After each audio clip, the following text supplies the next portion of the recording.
Abdurrahman bin Auf itu pernah kaya di Mekah, ketika masuk Islam dirampas hartanya.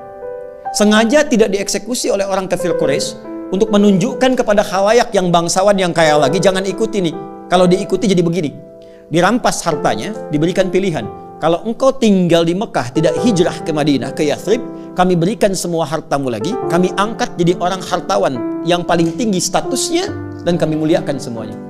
Tapi kalau engkau memilih hijrah, kami rampas semua hartamu, silahkan pergi, jangan bawa apapun, kecuali pakaian yang melekat di badan. Sengaja nggak dieksekusi. Beliau memilih berangkat untuk hijrah.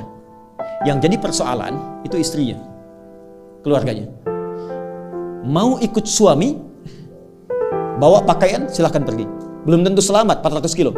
Tapi kalau engkau tinggal di sini, kami berikan semua harta suamimu dan silahkan pilih pemuda paling tampan yang mau dinikahi, kami fasilitasi. Sebentar ya Pak ya. Kalau ibu dalam posisi istrinya Abdurrahman bin Auf, pilih mana? Ikut suami kehilangan semua harta, atau tinggal di Mekah dapat limpahan semua harta suami, bisa pilih pemuda paling tampan yang mungkin ibu ingin dapatkan. Anggap rekaman ini tidak akan disebarkan kepada suami masing-masing.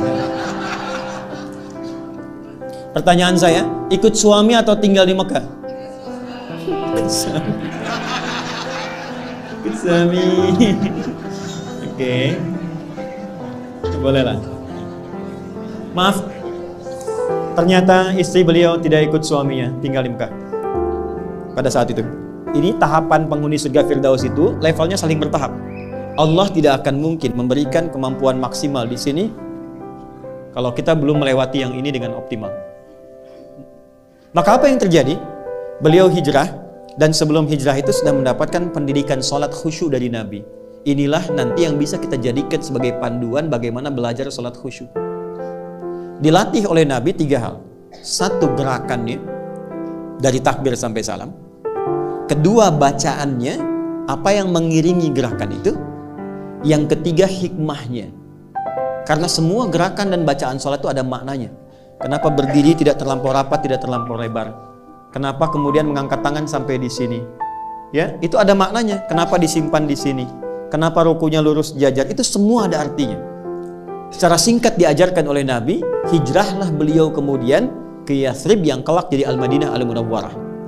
Maka sampai sana kemuliaan masyarakat Madinah yang sampai sekarang diabadikan di Quran surah 59 ayat 9 sampai 10. Wa yu'thiruna 'ala anfusihim walau kana bihim khassasah. Karena itu disebut Ansar.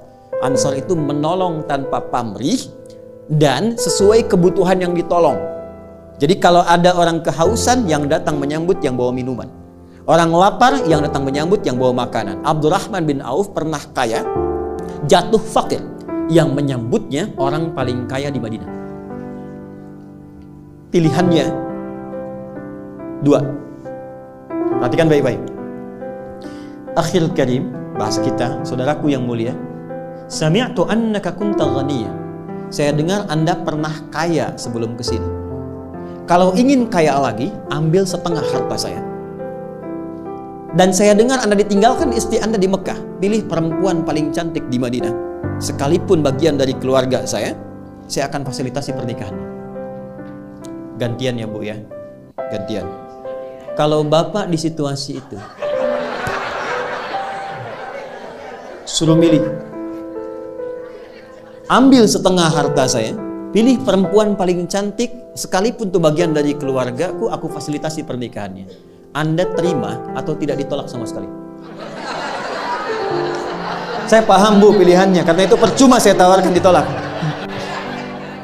Ya, enggak, orang paling kaya ini bicara demikian karena paham orang yang sudah terbiasa dengan keadaan tidak mudah menyesuaikannya. Beliau kira Abdurrahman bin Auf itu seperti itu. Kan di fisika juga begitu kan? Ya, gaya itu kan F1 sama dengan F2, gitu kan?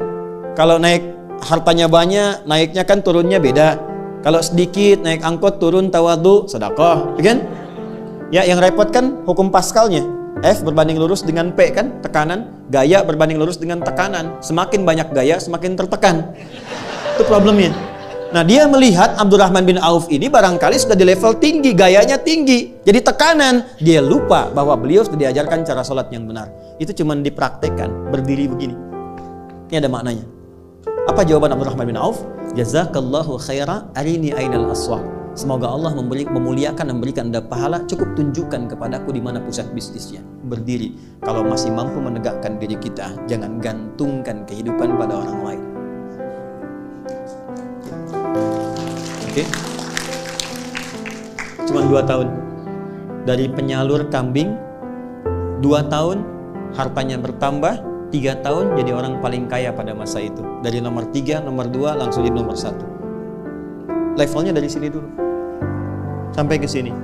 Dan Abdurrahman bin Auf setelah menjadi kaya, sepeninggal Nabi, heboh Madinah, pekerjaannya setiap bulan cuman menyantuni semua orang di Madinah. Yang sudah nggak bisa bekerja disantuni sepertiga orang Madinah. Yang belum punya pekerjaan sepertiga dimodali oleh beliau.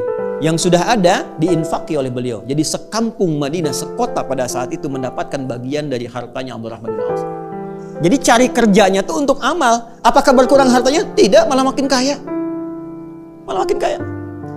Ada riwayat yang memang perlu diverifikasi tapi diduga benar. Bahwa ketika heboh datang hartanya Abdurrahman bin Auf dengan banyaknya unta. Banyak unta, dalamnya ada mutiara, emas, macam-macam dan sebagainya. Kata Sayyidah Aisyah, aku mendengar hisabnya Abdurrahman bin Auf itu tidak mudah, saking banyaknya. Maka beliau katakan, semua yang ada sekarang, yang datang, aku sedekahkan untuk kepentingan umat Islam. Semua. Kalau ada 600 truk isinya emas, perak, mutiara, berlian dan sebagainya, diberikan kalimat ringan begitu semua disedekahkan. Dan beliau kan termasuk yang dimuliakan ke surga dengan cepat. Kebangetan kayanya dan cepat banget masuk surganya.